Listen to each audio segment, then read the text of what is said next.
Pause up, everybody. Welcome to Meowy Hour. I'm your host, Arden Moore. As you know, this show is brought to you each and every Wednesday night by the Cat Fancier Association. And we are very delighted that our sponsors for this show is In Clover. They make great and meowvelous dog and cat pet supplements. I got a few yummies right now. And Rusty, you want to try it? Come here. Here he comes. Come on, buddy. Come on. Come on. Come on. And while he figures out whether he's coming or not, I would also like us to give a big pause and applause to my co-pilots. Let's start with All Breeds CFA Cat Judge, Kathy Black. Woo! And All Breeds CFA Cat Judge and the editor of Cat Talk magazine, Teresa, Keiger. Woo! And you're like, I see two other people in here.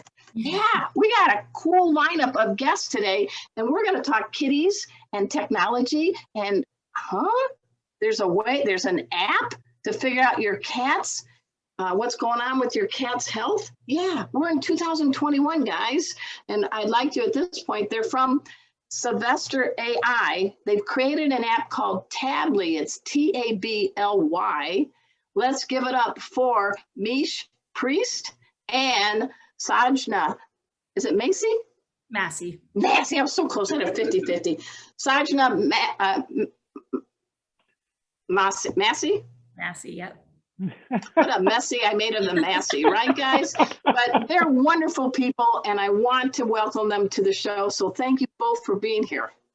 Thank you so much for having us. This is really exciting. That's Sadie. Sadie is a dog who's really bad because he knows that my nickname is Treat Lady, and Sadie wants to know where is the treat, right? But check out their backgrounds, guys. We got the Tably app and cool cats and sunglasses, because that's what they're all about. They're trying to keep cats cool and competent and healthy and happy. So we're going to find out what the heck a Tably app is in the show. But for starters, as you guys know, I like to see what's going on in the world of cats. Did you guys know that the whole entire month of May is called Chip Your Pet Month? Now, chip, not like give your dog or cat a bowl of potato chips. It's microchip identification. So for those of you, put me on the spot, I have all my cats and dogs microchipped. I'm hoping you don't have to answer if Sadie isn't, but I'm hoping Sadie does. There's someone at the door. I'll just go and get her. It's called Meowy Hour with a touch of bark. It's okay. It's okay. I think it's great. But it is important, guys. And some people will argue, well, my cat is indoors 24/7. My cat doesn't need a microchip. All it takes is for some repair person or a loose window, and out pops the indoor cat in the great outdoors, and the cat looks like, uh-oh. Now what? Remember, a couple months ago, we had Kim Freeman as our guest, and she is a cat detective specializing in finding lost cats. So even though our kitties have their collars and the breakaway collars, it is also good to have a double ID. And the double ID is that little piece of grain. It's about the size of a piece of rice grain, and it is the microchip. Hey, Kathy, do you have that picture I was going to put up? I wanted to show that. Uh-oh. Teresa, of a microchip? Well, it was a couple of, it's a cat being chipped. Oh, That's no, I'm not sorry. served chips. Yeah. No, I didn't don't have get it? that. I don't have I that. sent it as an email to both of you, but that's okay. All right. Yeah. You guys, the idea is this, it's painless, but it can do so many things. But I was noodling around, and I found out that 40% of people who get the microchip don't do that important final step, which is to register their microchip with the company. And I know we live in a very mobile society. I've lived in many states. I'm not a fugitive. That's not the reason, but I've lived in many states, and every time I move, I've updated my microchip with my registry with my cats.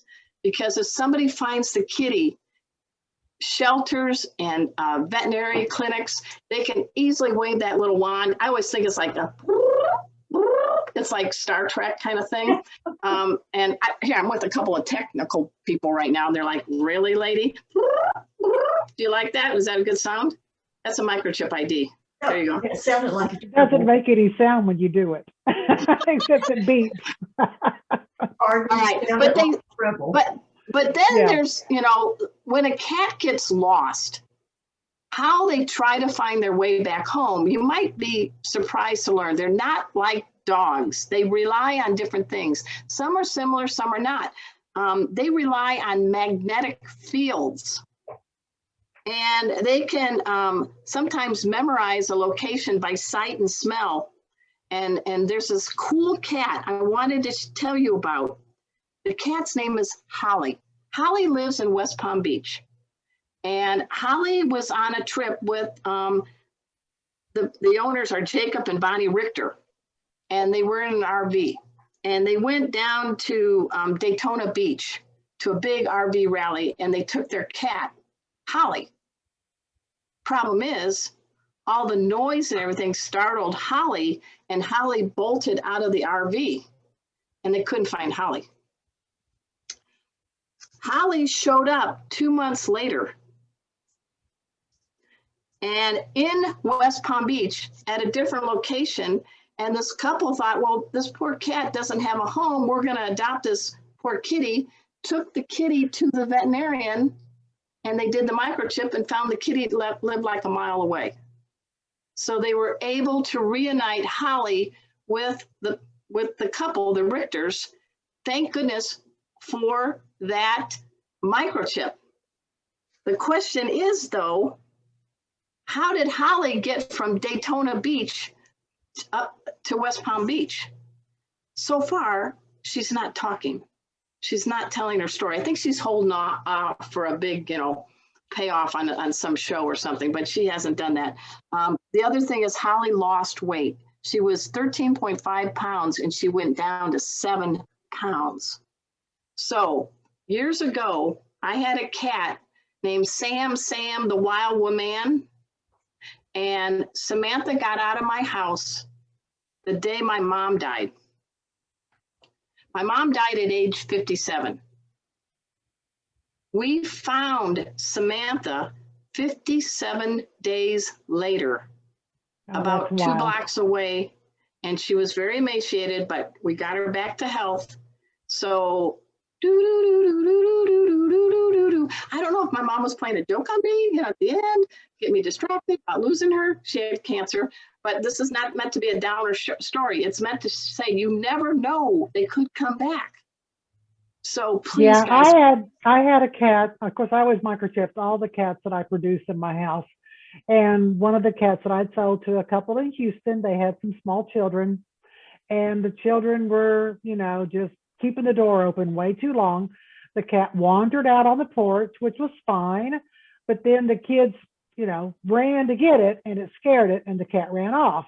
And the cat was gone for 4 months. It ended up 9 miles away in Houston. Whoa. Somebody turned it into a shelter, and the cat went from 9 pounds to 4.5 pounds. But they scanned it. They contacted the owner. The owner came and got the cat. They got the cat home. The cat was fine. They had it tested. It had not been exposed to any kind of pathogens or anything like that. They said that it, you know, they nursed it back to health and everything was all well and good. And I don't think the cat ever went near the front door again. But yeah, I mean, the microchips, well, they and, you know, worth the investment. Right. And my guys, vet automatically registers it for the first year for my owners. It's part of the price. But yeah, so I'll be sure and turn in that information, and it will save your cat. It really will. Well, the nice thing about microchips is they're not like from Fred Flintstone eras anymore. They keep getting better and better in their technology. So it's just like the barcodes that you find when you pack a bag of groceries, and that makes that little noise to register the price. But here's something that I really, really like. Even though they're in competition now, microchip companies, they use different frequencies to send the signals to the scanners. but there used to be no universal scanner. Yeah. But now there are. So at your vet office and at shelters, they have those devices now that can read all the different frequencies. Isn't that great? Yeah, it used to be a problem. You had to have a scanner that matched the brand of But the they chip. finally came through with the universal scanner, Yes. which Thank I really, goodness. really like. And these microchip companies are producing these universal scanners, and they're giving them to shelters free or at low cost. And I think that's a nice act of kindness. The other thing is there's all these different databases. Well, now they're finalizing with the American Microchip Advisory Council to have a universal database. So, yay, this is where collaboration, not competition, may save a cat's life and reunite them with their pet person. So what do you guys think? I had to get something serious in here because it's Chip Your Pet Month. So please, guys, please, please, please get your cat microchipped and your dog, and make sure that you register. And it may be a blessing. All right, Yes. moving on. We do have what's called the CFA Minute, CFA News. And here with the flashing headlines is Kathy Black. Take it away, Kathy. Okay, we're just going to spend just a minute. I just wanted to talk about a program. CFA has multiple programs. We have the Feline Agility, the Breeders Assistance Program, the Animal Welfare Committee. If you go to our website and you go under CFA and our programs, you can find them all listed. I just wanted to quickly talk about the mentoring and the protege program. So CFA has a bunch of volunteer breeders and exhibitors that have agreed to mentor people that need help, that are new to the cat world, either That's new nice. to breeding or exhibiting. And so what you do is, if you're interested in becoming a protege, you go to this website, you click on what is a protege, and it talks about how you are either someone that's going to register your first litter, or you're just a novice breeder, or there's lots of different criteria. There's an application to fill out. Fill that application out and you'll be matched with a mentor who specializes in your breed of choice. And so, and please, everyone who's willing to be a mentor, also please go and fill out the application to be a mentor associate, so we can build our database up and we don't have to rely on the same people to take on multiple proteges. So that's just a quick word about our mentorship and our protege program. Check it out on CFA.org. Go under CFA and our programs, and you will be able to read all about it. All right. Well, thank you very much, Kathy. All right. Last week we had our trivia question, and this week we're going to answer it. And then we're going to give you a new trivia. So for our special guests, Miche and Sajna, don't answer the question because they have a whole week to find it out. Okay. All right. So last week I said people all over the world were celebrating Cinco de Mayo. A lot of times it's, you know, queso and chips, margaritas, beautiful music, but I asked you to name the Caribbean country that uniquely celebrates Cinco de Mayo with an air guitar competition. Here's my air guitar. Cat scratch fever, boo doo boo. So what country was it? And the winner is going to get a 4-pack of the Great in Clover cat supplements. And we have 2 winners. And another one is going to get an autographed copy of my book, Happy Cat, Happy You. So the first, the answer was, make sure I got this right. The Cayman Islands. What do you guys think? Did you guys know that? No. So we all plan next year, May 5th, everybody who watches Meowy Hour will meet you in the Cayman Islands and bring your air guitar. And guess what? You won't have any luggage fee. Sounds good. All right. So for this week's question. Wait a minute, let's talk about our winners. Oh, sorry. Yes, please. Thank you.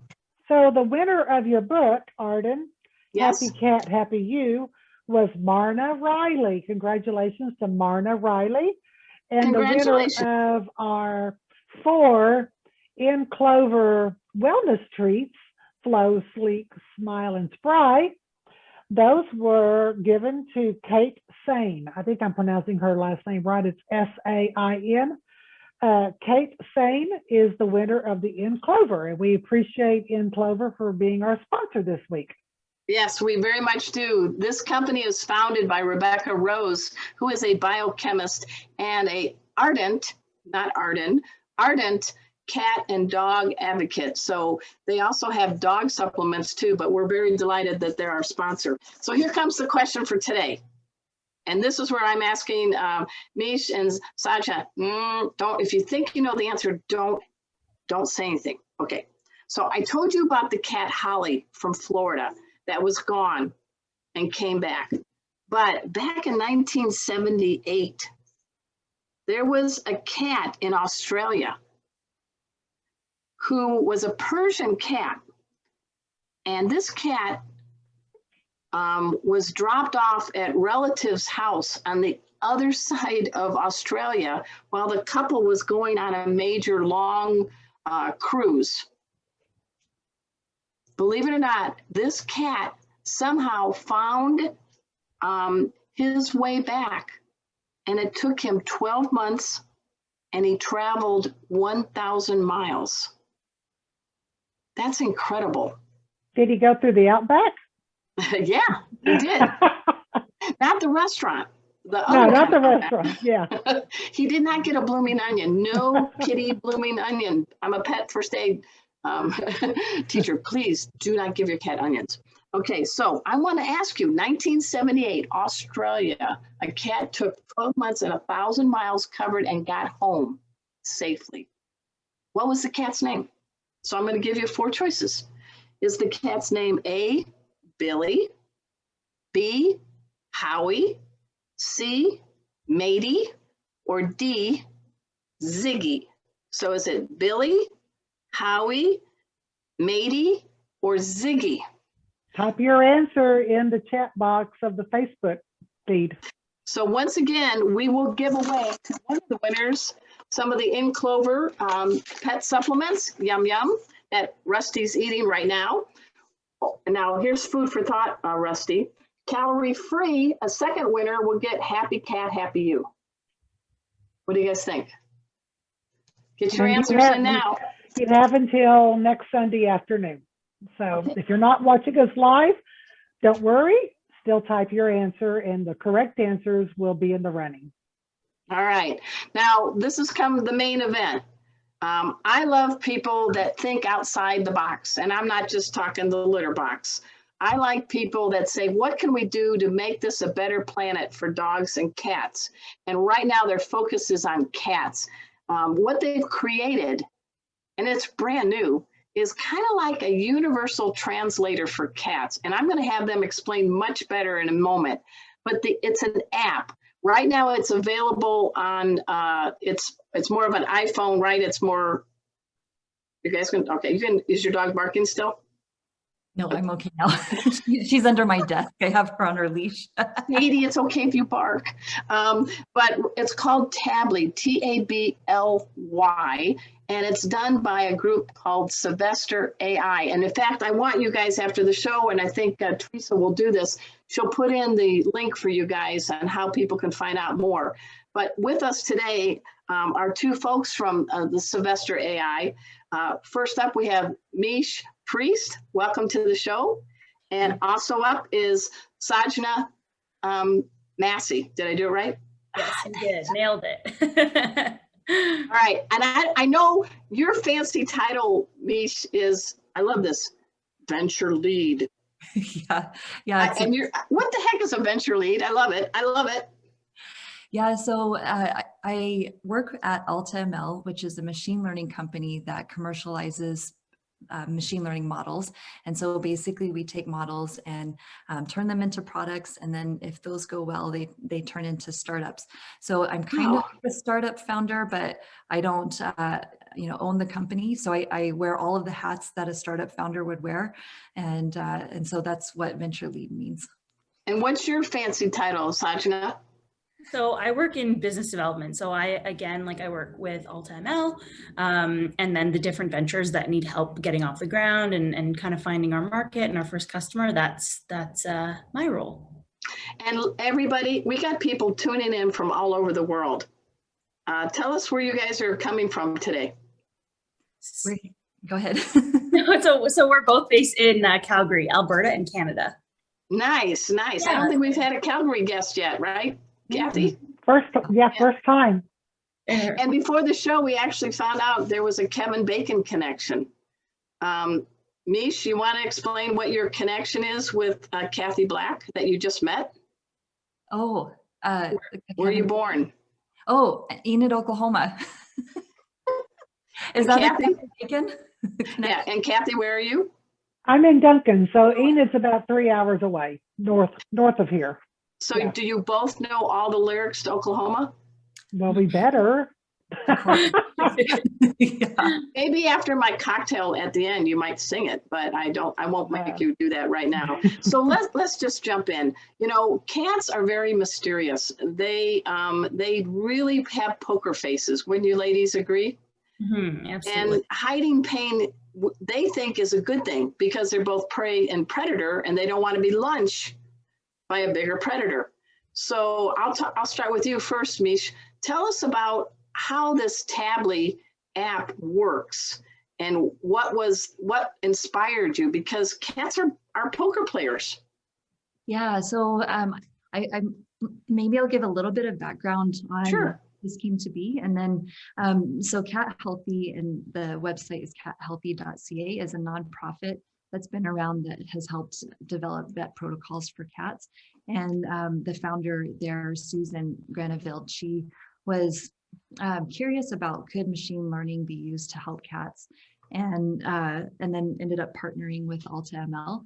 And so what it is our app is based on the Feline Grimace scale. And I know that's been mentioned on your show before.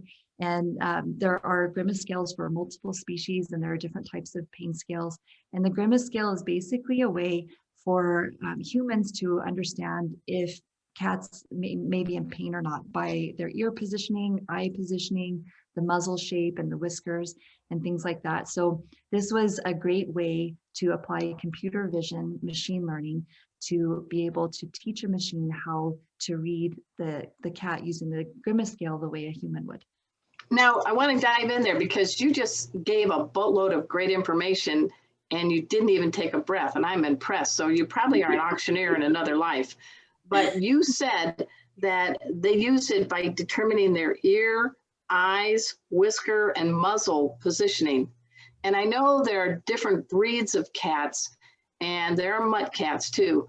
But tell us how this might be, why it works for a cat versus, because they seem to be in some ways very similar in appearance, except skin or no skin, Sphinx or Norwegian.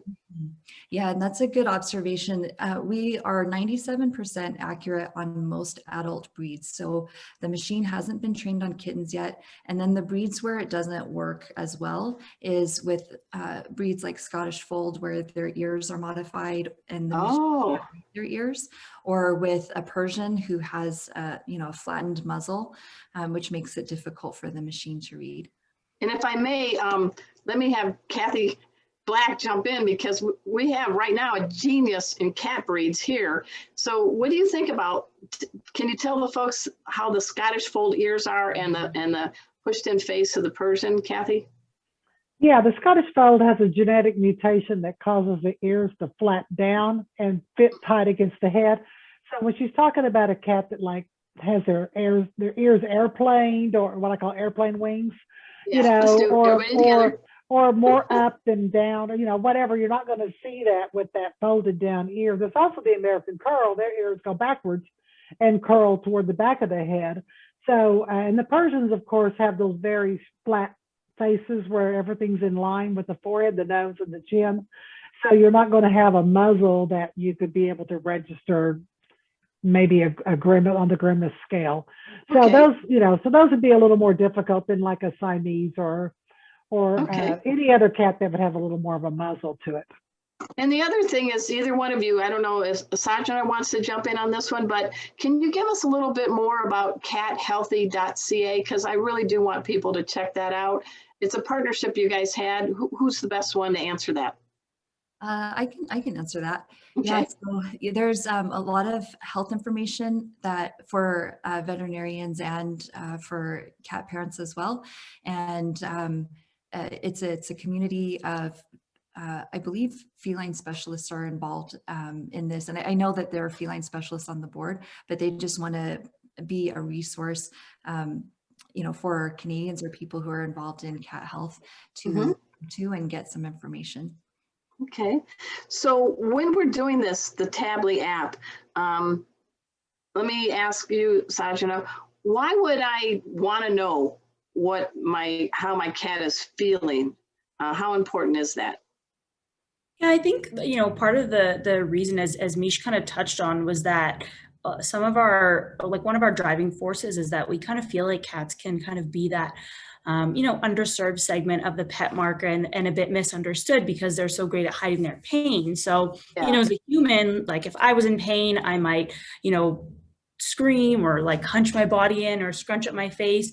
And with cats, it's just not that obvious. And so we have come across so many different cases where somebody thought their cat was just fine. They start using the app is giving them negative results, and they take that cat to the vet and they actually realize that the cat wasn't fine.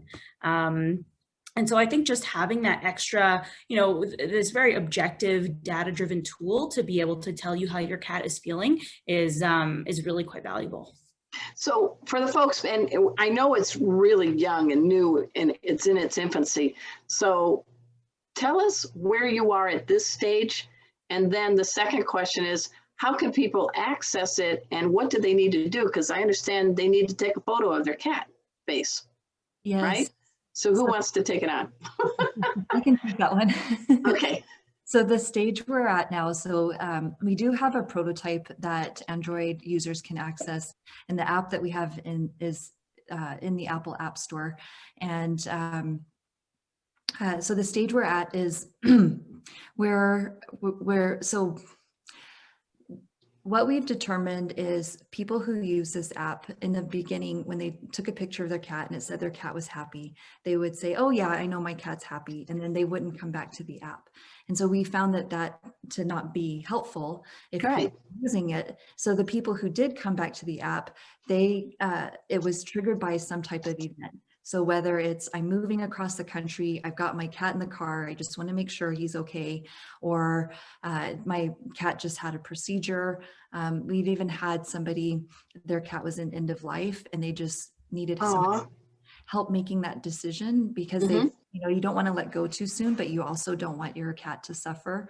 So so we're building out the vet app and we're piloting that, and then the app that cat parents can use now is in the App Store, and we're constantly improving. The machine gets better with the more pictures that get taken, and so we'll be making it more and more robust. And right now, the app that's in the App Store, you can scan your cat and it'll give you the result. But we're hoping to build more capability to that. So give me a scenario. So if you got a cat and you also have to be a little bit of a cat detective, right? So you're trying to give clues to your veterinarian. It seems like this Tabby app is another tool to help get a diagnosis maybe quicker for better treatment. Is that right? We don't diagnose anything. No, but it's giving the tools to the veterinarian. Yeah, that piece of information. So one example, we had a cat, so a very experienced cat parent who has 7 cats, and she was taking pictures of them, and one of them who has FIV, which is an autoimmune disorder, right? He was presenting as not happy, and she thought, well, I'll just take his picture again later. And he was purring and nuzzling, and she thought for sure he was happy and took a picture, said he was not. And to her credit, she went immediately online, booked a vet appointment. And even though there was a snowstorm, still took him in. It turned out his basophil, so his white blood cell counts, were off. He was really dehydrated, needed to have intravenous fluids. So, wow, that's been our a most lifesaver. dramatic story. But it can also be for after procedure. It's just, Yeah, you want to be able to catch things early. So, sometimes it can be touch and go in that, the first 2 or 3 days after a procedure. So you can Mhm. take pictures throughout the day. And then if you notice a consistent not happening, not wait for the 1-week follow-up and go ahead and bring them in. I like that. Can I ask Go a ahead, question? Kathy. Sure. Okay, can you explain what the Grimace scale is and what it's looking at to identify the different, what's going on it's with the kind of cat? relatively new, guys. And I know Miche was saying it's, by species, but let's do it for the cat right now, because some people know what a feline Grimace scale is. Some of our listeners are curious as well, maybe a cat to know. So take it away. Who wants that? Who wants to take that one? Sajna, you want to do that one? Sure. Yeah, so the Feline Grimace scale, it is like a validated medical study that is used for pain assessment in cats. So it basically takes into account 5 pretty subtle facial cues and comes up with a score based off the positioning of certain facial features. And so, typically the score would be, the tool, would be used, by a vet in a vet's office. But, some of the feedback that we get from quite a few vets is that, well, there's not a cat in the world that likes going to the vet. So they're already angry. They're doing the paw. Yeah, they're already a little and, a lot of vets will, and it is new, but we've spoken to a few vets that would actually print off the Grimace scale and send it home with cat parents. But the tool that we're building just makes it so much more simple to actually, the tool that we've built, makes it so much more simple to actually get that reading. Because I think, perhaps to the, untrained eye, especially to a new cat parent, it might be really difficult to find those really subtle facial cues.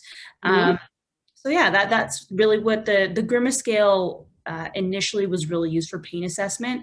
And then as Miche touched on, we kind of used the umbrella term of well-being because, if your cat is upset, it might also be grimacing. Yeah. And years ago, I was the editor of Catnip, which is a monthly publication through Tufts University School of Veterinary Medicine. Sounds like a silly cat name, but it's breaking knowledge. All the board certified people, I had to interview a lot. So I want to crystal ball this for you guys.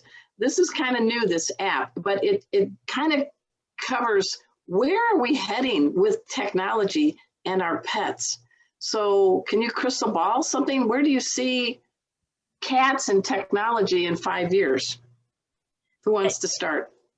The really interesting thing is that the human health field is quite advanced, I think, or I guess nobody's advanced quite yet when it comes to AI, but they're definitely kind of on their way, and there's been a lot of really cool innovation with respect to AI in the human health field, but the same isn't really true for animal health. Right. So I think everyone knows that the pet market is this huge, multi-billion-dollar market. And I think in the next few years, we're definitely going to see a lot more AI innovation in the pet health market specifically, or animal health. Cool. Miche, what do you think? Give me a specific. I'm thinking about getting a cat. Am I going to do the cat's an adult? Because right now, as you said, the kittens aren't. So am I going to get to know this cat a little better from doing a Tabby app?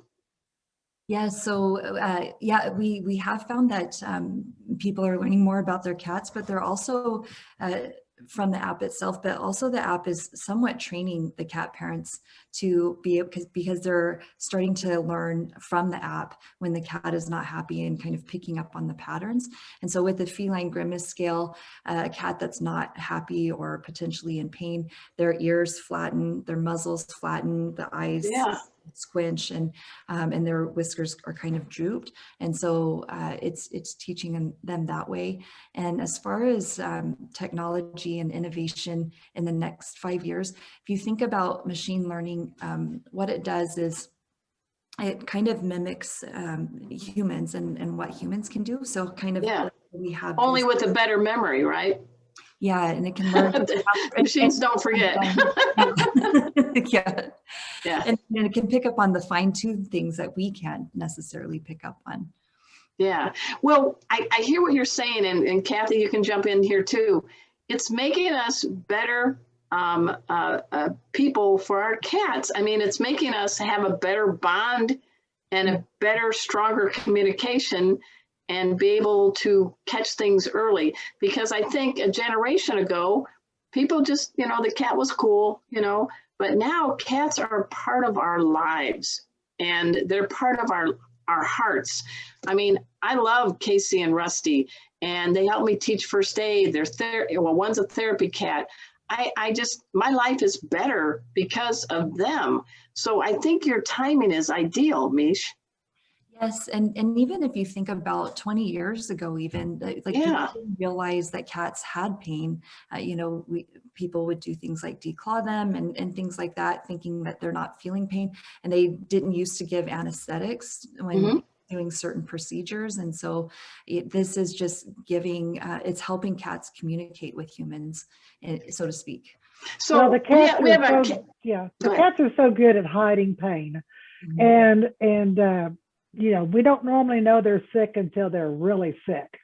Right. So if you can figure out that they are sick before they get to the point where it's sometimes too late, you know, anything that can help you identify, my cat's a little bit off today. And, you know, you may think, oh, it's not playing as much as normal, or it's sleeping a little more than normal, you know, something like that. But you have to be very aware of, and when we used to work outside the home all the time, we weren't maybe aware to catch these subtle differences until they've gone too far. Now that, you know, the last year everybody's been home so much, maybe they've been catching things a little faster than normal. But the cats, it's so slow and it's so you know, subtle. easy to miss. Yeah, it's easy to miss the subtle differences until all of a sudden the cat's just not moving, and then it's like, oh my goodness, my cat's sick. Well, it's been sick Well, for I a while. want to know, this might be a leap, but we do have an all-breed cat judge right here.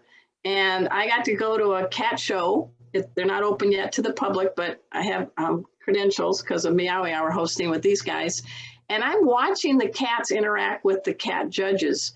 And I know you're looking at breed standards, but the cat's personality or ability to be handled, doesn't that also play a role, Kathy? Well, they have to be handled, you know, handable. But what I notice more as a judge is the condition of the cat, the condition of the coat. Maybe I catch some really bad breath.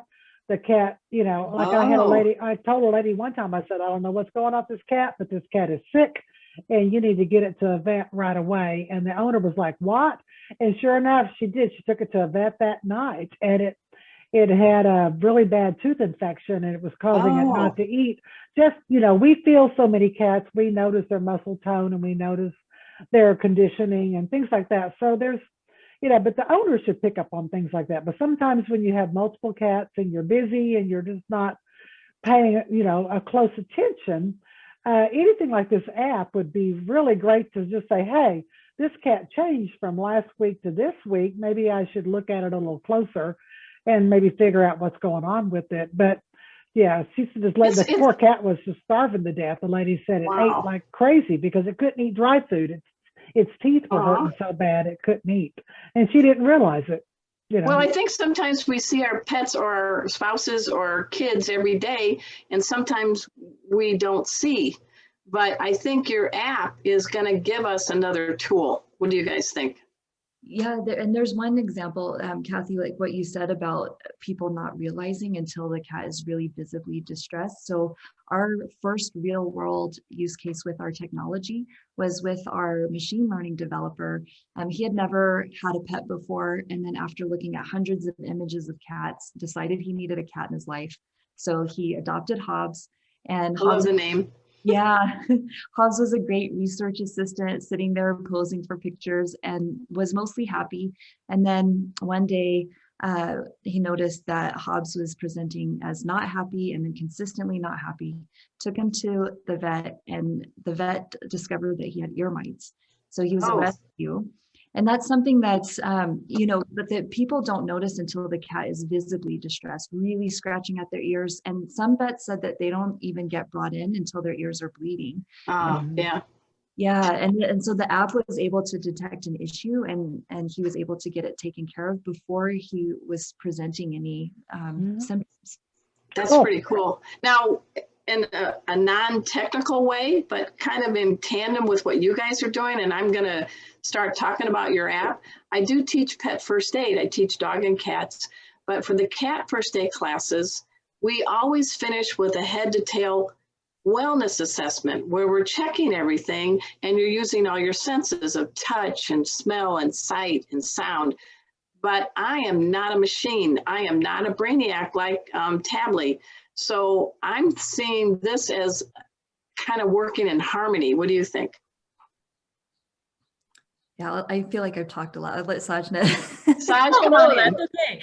Yeah, I mean, I think the incredible thing is as time goes on, I think we just find, more and more applications for it. And like Miche was saying, the concept of machine learning is such that the more data you give the algorithm, the better and better it gets. So, like a hypothesis we have, and this is, by no means proven or anything, and this is more of the crystal ball. Yeah, but you guys are jazzed about this. I can see you guys are sitting around, hey, I got this algorithm. But, maybe, possibly, like in 5 years, are we going to have enough support and enough feedback to know that there's a certain type of, ear position that may be indicative of ear mites or something like that? The amazing thing about this technology is we just, we feel like the possibilities are kind of endless, and we don't know where it's going to go yet. So move over, Siri. We got Tabby. There's your slogan. I know we touched on it because we have a dog that's being very quiet, Sadie, belonging to Miche, and we have a sweet, adorable dog, Destiny, belonging to Kathy. You mentioned before we went on the air, your focus right now, because the Grimace scale's on different species, on cats. So for the folks out there that also have dogs, what do you want to tell them? Yes, if there's a potential that we could build the app for dogs, we would need the training data. The thing that's challenging with that is that the variance in the breeds are a lot greater than they are with cats. And so yeah, because you have dogs that fit in your hand and dogs who could fit you in their paws. Welcome to the canine world. Yeah.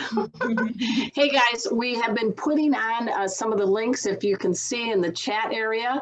We do want Sajna and Miche to stick around because we're going to be talking about a cat breed things, and then we're going to talk about the CW, and then my kitty cocktail that I'm going to light is going to be on fire. And then we'll end the show. But at this time, it's my honor to reintroduce again Kathy Black. And you're going to tell us, it sounds like a Vanna White game. What's it called? We're going to talk about the agouti versus non-agouti. Agouti, good. Agouti. And it's not really a breed thing. It's a genetics thing. And, it's a term that I heard when I first started in the cat world, and I'm like, what's agouti? So basically the agouti means it's a tabby gene. It came from the original wild cat. The Felis libica cat was a brown macro tabby. It contained the agouti gene, and the agouti gene turns on the banding or the striping. So you have the color, then you have a lighter color, then the darker color, then the lighter color. And that's what makes our patterns on our cats. Then later, with the mutation, we ended up with a non-agouti gene, which means the cat hairs are solid colored. So it's usually used when we're trying to decide if a cat is a red tabby or a solid red. That's usually when this kind of conversation comes about, because the reds and the creams are the most difficult to determine if they have the agouti gene or not. Now, I want to preface this by saying in cat colors, nothing is always the same way. There's always going to be variation. So we're going to talk about that this happens in sometimes, but it doesn't always happen, okay? Because that's just the way it goes in cats. So most of the time, you can decide if the cat is agouti or non-agouti by the area between the nose and the mouth. It will be white or lighter colored, where the non-agouti cat has the same color in that area of the face as the rest of the body. You can also look at the rim of the ears. On the inside rim, they will be a little bit lighter on the agouti than they are on the non-agouti. There is an exception.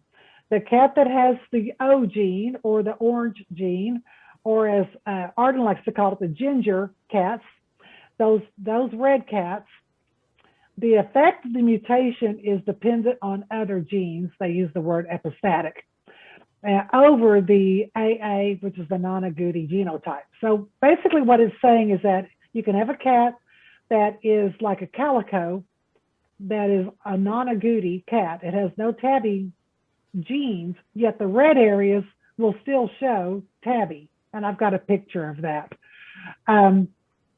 Just on a genetic side, if you are an agouti, then your cat can have both the dominant gene AA, which means you got that from both your parents, or you can have one dominant, one recessive, which will still give you a tabby cat. These cats that have the big A, they will pass on tabby to every one of their offspring. Those cats that are big A, little a, they'll pass it on to 50% of their offspring, and it will depend on what the mother or the father, the opposite, brought into the picture. Those cats that are the recessive little a, will be solid colored cats, and all their offspring will also be solid colored cats. So here is a black Persian cat. This is a non-agouti cat. There's no tabby bars anywhere on this cat. We turn on the agouti gene and you get the banding to the hair. And now look what happens. We call this a brown tabby. You still see the black areas in the pattern. That's the darker parts of the hair. The lighter brown areas are the white areas in this picture illustration. So a non-agouti solid black, an agouti is a tabby. And you also notice it has the white. See the white between the upper and lower part of the mouth right there, the nostril area. That is typical for the agouti cats. Here's a red tabby. This is a solid red, non-agouti, red Persian. Here is a agouti red tabby Persian. This cat really has a lot of white, and I brought this picture in specifically just to show a lot of people, when you get this much white coming down into past the chin into the neck, people will call this a red tabby and white. This is not a cat that has the white gene, the white spotting gene. This is all the agouti coloration that's causing that to be white on this cat. Won't always have that much, but sometimes you can.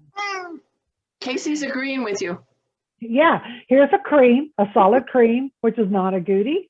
Here's a cream that has the tabby bars. You can see the darker color on the tail, on the body. It also has the lighter area on the muzzle and the chin. And the same thing with a blue, a solid blue and a blue tabby. You can see the tabby bars on the legs, the M on the forehead, and the tabby barring on the body. It also has the lighter area. Now, just to show you one thing that's kind of strange, even non-agouti cats can show agouti pattern, especially when they're kittens. Here's a young chartreuse. You can see the classic tabby markings on this kitten. This comes out in kitten coats. Teresa, I'm sure, sees this also in her Russian blues sometimes. Yep. And there's a litter down here. I think these are either Scottish foals or British short hairs. I'm not sure, but you can clearly see the classic tabby pattern. They will lose all that when they get their adult coat. Even if you put a black cat, a solid black cat, under a really bright light, you can see the tabby striping on this kitten that's a solid black cat. So even though these cats are non-agouti, you can still see some tabby barring, especially when they're young. Here's a red tabbies. These red tabbies are obviously agouti. They've got lots of tabby, right? But they do not have the white on their face. So that's when I preface this by saying these rules are not always hard, fast rules.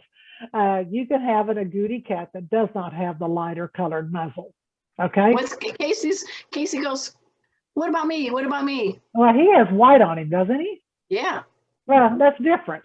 Okay. Look at those little white paws. Yes. Just check me out. Now, probably our most misdiagnosed color in cats is it a calico or is it a brown patch tabby and white?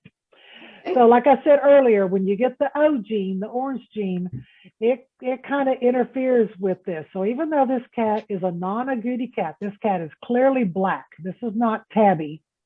This cat clearly has black markings. You see the tabby markings in the red. You see the partial M on the forehead. You see the stripe by the eye. You see the striping in the shoulder area. But this is a calico. This is a red, black, and white cat. That orange gene and the agouti gene kind of all work strangely together when you get the orange gene involved.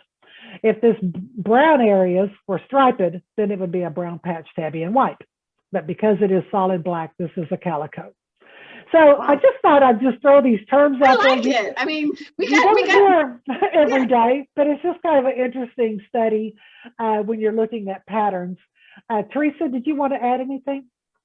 No, not really. It's just really, it is very, very difficult when as you said, when the orange gene is involved to figure these things out. And if I'm not mistaken, one of our breeds last year, very specifically in their breed standard, changed it to say, yes, there's going to be some tabby barring in the red areas and allow for that.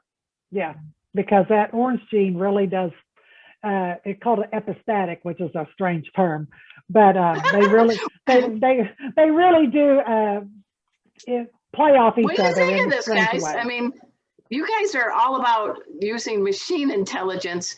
And we got a couple of Brainiac all breed judges that are really getting to the fine hairs of cats. So is this your first time ever hearing about agouti versus non-agouti? What do you guys think? Did we teach you guys something today? For sure, I learned something. Now you can impress your neighbors and friends by throwing out a term that nobody knows. Exactly. I think my next cat's going to be named Agouti. It's really fascinating. There is a method to the madness of a cat's color and pattern, and it's just figuring out what all is behind it. Yeah, because they're not going to tell us, just like they're not going to tell us when they're in pain, but we're getting the Tabby app coming out, and we're going to be able to find it at an earlier stage and be able to help our cats, right, guys? All right. Thank you very much, Kathy and Teresa. That was pretty cool. I keep wanting to have Gouda cheese now. I don't know why that is, but it's always time for Gouda cheese. What you talking about? Hey guys, we're going from that to the CCW, and Kathy, if you would please share what that is, because I think it's a great program that the CFA has created. Casey said. Casey agrees. Yeah, CCW stands for Companion Cat World, and it is our program to recognize the non-pedigreed cats as well as the pedigreed cats. So the CCW is our program to register your non-pedigreed cat with our association. It's a one-time fee of $13, and when you upload your picture, you'll get a card with your cat's picture on it and your cat's name and your information. Also has luggage tags, rings for your key ring, and all of that can be found out on our website at cfa.org/CCW. So check that out today. All right, thank you very much. If we can move to the first aid image, I'd appreciate that. Okay. We've got some openings. As you all know, I am a master certified pet first aid instructor. Been doing it for 11 years. We have a cat and dog program. We have a cat only class. We teach people in a 2-day class to become instructors, and we want you to have fun and very practical information. So Casey and Rusty are mugging for it, but the company I run is called Pet First Aid for You. And thank you, Zoom. I wish I would have bought stock in May or September of 2019. Me too. But we do have openings for our next cat only class. It's going to be Tuesday, May 25th. And if you have dogs and you want to take our dog and cat class, it's live, interactive via Zoom. It's going to be Sunday, May 23rd. And so check it out. You can sign up at Pet First Aid for You. You get a downloaded course book. We teach you mutt diver tips, like you don't have a pet first aid kit and you're far from a veterinary clinic. And in a very simple way, we do a head to tail wellness check on your pets, sort of the prelude to Tabby app. So I think knowledge is power, and our special guests today have been demonstrating that. I mean, you guys, I mean, I can't even believe the fields you're in. I mean, I wanted to be like a cat behaviorist and an author and a host. This wasn't even in my radar. So before we do the cocktail, I wanted to quickly ask you both. When you grew up, did you say you wanted to create apps? I mean, let's go with you, Sajna. What made you say with the pacifier in your mouth? I mean, I don't think artificial intelligence was really around when I was a kid, but Yeah. I mean, I think the thing that really drives me is kind of being able to really educate people on the fact that artificial intelligence is a lot more applicable to all different types of business. You know, I think people definitely still associate it with, like, you know, Facebook, Apple, Netflix, Google, those types of companies, but it's really amazing that, you know, almost every company can, you know, in some way benefit from AI. But I like it. You're in a cool field. yeah, it's lots of fun. I mean, as a kid, I definitely didn't know that I would be making an app for cats. And, you know, maybe even if you asked me this time last year, I wouldn't know either. But that's what keeps it exciting, right? Yeah. And Miche, your backstory. Yeah, I actually wanted to be a vet when I was a kid. And what's nice about this is I get to combine a bunch of different things. I've always been entrepreneurial, so I get to have the business side, and then I've liked technology and innovation. And as a kid, I always liked new things. And even now, like my kids, when they were little, they knew that they could get me to buy them candy if they said, "Oh, it's a new flavor. I've never had this before."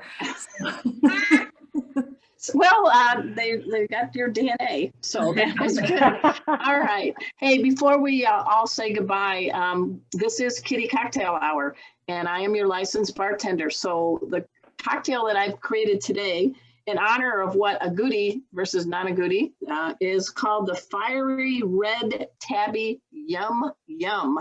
And I want to give a salute to Teresa Keiger. She is an amazing graphic artist. Look what she did, guys. Doesn't that look nice? Are you guys ready to have me try to make it without burning down my tiny house in Dallas in my backyard? All right. So for this recipe, it's pretty easy. When I say it's 1 part Bailey's, Jack Daniel's Tennessee Fire Whiskey, and 1 part butterscotch schnapps. That could be a 4 count, which I will show you. And I'm partial to Jack Daniel's because it doesn't have that syrupy taste of Fireball. So to me, it's a better whiskey. Don't worry, they don't sponsor me. So you take a cocktail glass with some ice, and you want to do 1 part of Jack Daniel's. I'll do a 4 count, 2, 3, 4. Then you're going to have butterscotch schnapps, big gallon. I couldn't find a smaller bottle. That's a big bottle. 2, 3, 4. I know I'm getting my workout. And then one of my favorites, Bailey's Irish Cream. 1, 2, 3, 4. Yeah, Casey likes it too, doesn't he? Yeah, Casey, yeah. And you shake it till you get it frosted. And for this one, you want a tiny little rock glass, not a big one. And you're going to strain it into the cocktail glass. It looks kind of nice and creamy. It's got a lot of different flavors melting, but it's time to light it up. So I'm going to see if I can turn the lights down a little bit so you can see the flame. This is your bad boy. 151 rum is very flammable. So please, guys, don't burn your houses down. And this is a bartender spoon. So you want to simply, you're going to pour a little of the 151 rum on the back edge of the spoon to layer on top the 151 rum. So I'm going to go ahead and do that. You don't want it intermixing with the other alcohols. You Right. Want to sit you on want top. it to layer on top. And I have my cats safely out of the way. Yeah, baby, I got my torch. Just gotta watch your eyebrows. Yeah. And then we're gonna light it. Let's see if it'll light. Come on, light. There it goes. It's kind of kind of showing it a little bit. It's lighting on top. I don't want, there it is. There it is. There it is. Yeah. Yeah, Okay. yeah. Yeah. Oh, nice. Woo, baby. Let's blow this love- out. So I love when you said blow it out before you drink it. yeah. Yeah, I don't want that's burnt the same lips. thing. And then you just put a little cinnamon on top. So at this time, guys, I want us all to raise a glass. It could be the cocktail, the fiery red Tabby Yum Yum. It could be the new Dr. Pepper that Kathy has. It can be water, it can be tea. Let us all now toast to all cats everywhere, purebreds and mutt cats. They make us better people. Cheers, kitties. Cheers. Cheers. This is an adult dessert. All right, we're getting close. We got to wrap this up. At this time, I want to please thank our special guest, Miche Priest and Sajna Massey. Thank you from Tabby LI. Please go to Sylvester AI. You guys are going to see all the information there. I want to thank my co-pilots, Teresa, Keiger, and Kathy Black. Of course, the Cat Fancier Association for bringing us Meowy Hour every week, and our sponsors, In Clover, the maker of cat and dog supplements, and my furry co-host, Casey and Rusty. Next week, our guests are going to be, we are going to get Alana Graylek. She's the creator of Cat in the Fridge. She's got a lot of talents, and she's bringing her cat Terminator onto the show. So until next time, it's same cat channel, same cat time. We'll see you on Meowy Hour. Thanks, everybody. Be good to your Bye. kitties.